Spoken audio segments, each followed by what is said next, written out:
Hello, and thank you for joining us today in this session of JetTalks. My name is Chet Conforte. I'm Field CTO here at JetStor. And lucky to have our founder today, Gene Lazarevich, who's been with the company for 31 years, and lucky to have him here. And appreciate him joining us for this chat today. Absolutely. Nice to be here with you in South Florida, finally. And you're here all the way from Denver. And came back, skied back. Survived the cold, survived the flight, down to Miami. So just in time for Miami Open. For a special session here. And, joining our customers and our partners. Absolutely. So, well, one of the things I want to do today in this talk, because frankly, I think for a lot of our clients and our customers and our partners, we've always talked high level. And being that you and I are both technologists, I kind of want to take it down a couple notches and peel back the onion, talk a little bit about the tech that we're kind of aligning ourselves to. Right. So first and foremost, right, the history of JetStor. JetStor historically was, and I guess still is today, right, an appliance vendor. Right. When we think about it from a high level. Can you tell me a little bit about the evolution of JetStor and how we've gone from maybe more traditional appliances to software-defined?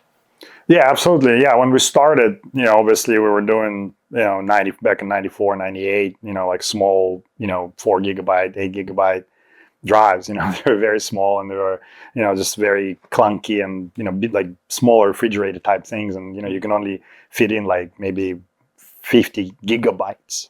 And now, each drive is like 30 terabytes and on the flash side. So definitely growing into, these kind of things. And now we can do in 2U, can do about a petabyte of flash, or in 4U, we can do a petabyte, half a petabyte of disk. So, definitely, kind of progressed, in that direction in terms of capacity as well as density, very dense, we can fit a lot of data into a very small space. But, as you mentioned, we are getting into the software-defined storage now, where basically we can convert a server into a storage appliance. Because traditionally our appliances, just appliances, are more of a built with backplane and controllers and power supplies and the drives, that everything is built by us. Mm-hmm. Where now we, with the introduction of our new signature line, JetStor Signature, we can actually support software-defined storage from different software-defined software providers. So, which, gives us an opportunity to offer different things to different customers. Somebody wants object, we actually have it. Somebody wants NFS or block, we also have it. If somebody wants to scale it out, we have it. If somebody wants to have, different like Hadoop compression, different features, we all have it. So with software-defined, we have more flexibility of providing a more flexible storage, also even utilizing GPUs and, different architectures. Where with appliance, it's more rigid because we have to design the whole thing from ground up, even though, we can support it probably better. Mm-hmm. But with the, software-defined storage, we have to support the whole platform, which we already, doing and testing it now. So interesting. Yeah, no, absolutely. One of the things that really attracted me to JetStor originally when I was choosing kind of what to do with my time and where to focus my efforts, right, was, I remember JetStor, right? My first early days in meeting Gene here. Yeah. Something like 12, 13 years ago. Yes. Right? And it's incredible. Number one, the fact that we survived. Yeah. But JetStor survived. Yeah. I mean, I honestly don't know that many companies that exist in the world that have achieved a third, like not let alone 10-year mark, a 30-year mark. Right. Right, of being an industry.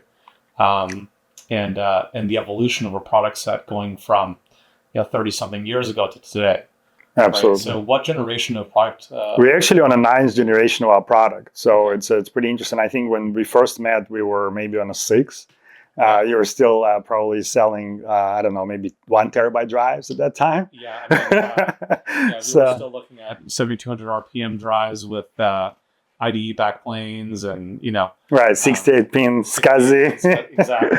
Yeah. Exactly. There are different times, different days, right? Right. Everything is modular. Everything is hot plug and play. Right. It's a different world that we live in now. Yeah, and now with introduction of our new NVMe arrays, where the head is basically NVMe, and then we can actually have SSDs and HDDs, so we can actually grow it to 16 petabytes in one rack. It's pretty interesting. I would say, like, to me, that is probably one of the most interesting differentiators when it comes to storage product that exists today in the market. Yeah, nobody has that kind of platform actually that we introduced where we can grow with 3 different technologies in one platform, because most of our competitors are just using either all flash or maybe some form of hybrid. But we can actually have almost like flash with a little bit of hard drives for backup. We're doing tiering because we actually have tiering built in, by default.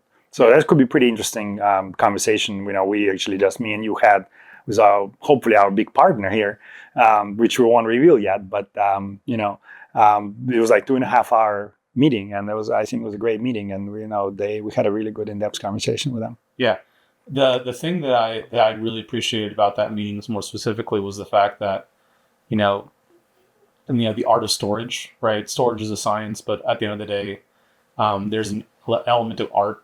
Artistry when it comes to actually designing and right-sizing solutions for customers. And that art is almost waning a little bit, right? I guess that expertise has really been, the air has been sucked out of the room, I guess a little bit from the cloud vendors, the hybrid cloud vendors, the public cloud vendors, where that expertise is really kind of, unfortunately, aged out.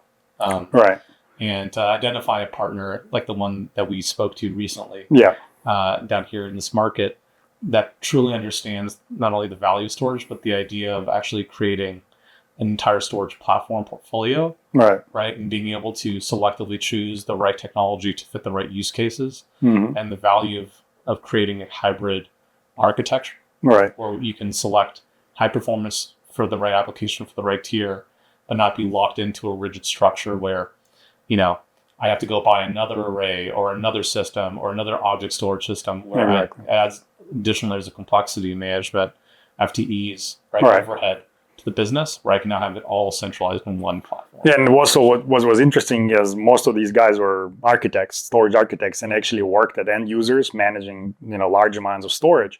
And also what was interesting is that they've told us that they are not about the big brand names anymore. So there's a lot of users that are just looking for innovative technologies and maybe looking at the brands that they've never heard of. And even though they've never heard of JetStor, but they were really excited to learn about it. And obviously they're now considering using us for different platforms and not just using like the 3-letter, 4-letter names, the big guys. And they're giving us a chance, I think, bringing us into opportunities that we have not seen yet. So it could be very, very interesting with them to work on some projects. So. Yeah, I think you actually touched on probably like a very particular nerve in the industry right now, which is what's happened to the storage industry, right? It's just like we talked, it's consolidated, right? So, you've had, before we've had all kinds of companies, even like EMC, DAC and, all these other companies, Isilon, and, now it's all becoming just like 2 or 3 players in the field. And, we are being one of them. But I think, we have a very good opportunity to provide more flexible solutions because we have like a wider range of products. So it could be very interesting for a lot of partners and customers to consider us because, we have now pretty much, we can cover, from very mid-size to, enterprise level, customers and everything. So. Yeah, absolutely. I think something else that's really interesting about, our approach that is maybe a little differentiated compared to some of the other big players is that from a JetStor perspective, we have this interesting balance, this balancing act that we're able to provide to our customers of not only proprietary solutions, but also open source based solutions. Correct. Right? So we can do software defined, we can do appliance based, and we try to solve the problem that the customer has, the pain points that they bring us. If the customer has certain, requirements, we can meet with, wide variety of products that we're offering, rather than, somebody, if it's, some bigger company, they're going to be very, very limited by what they're offering. So we're very flexible and, we can come to the market, we can have a product delivered much faster. And our support is, better than all of them.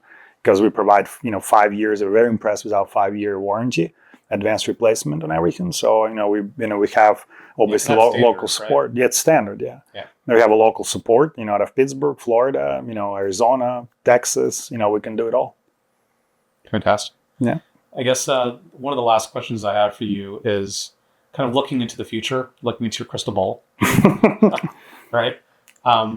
Looking at the trends of storage, looking at the use cases, right? What would you say historically, like customers of JetStor, and looking into the future of the customers of JetStor, what do those customers look like? Is there an ideal max range? Is there an ideal lower end range? Who are the types of customers that we're serving with our solutions? Because we're rebranding ourselves, we're coming into the market, right? As a 30-year-old storage company, I assume that a lot of people hopefully have heard of us, and if not, welcome to the family. But we're hoping to target the market and address the market, kind of where the customers are at, where our clients are at. And I think the question is why has nobody heard of JetStor, and why JetStor today? Why JetStor now? And am I right for JetStor? Yeah, I think we were like the best kept secret storage company probably, because we survived in 30 years, which is pretty amazing and so on. But like you asked, I think as far as our customers, I think we're just seeing some shift from maybe smaller customers. They're going to like either basically private cloud. So we're serving a lot of MSPs, we're serving a lot of cloud providers, backup providers. We're seeing a lot of demand in media. We're seeing a lot of demand in surveillance space. We just actually won an airport project and working on a couple others. So we've seen a lot of, we play in a lot of different applications, also medical PACS. We have customers in that space. So anybody that has a lot of data, we're definitely seeing a lot of demand for it.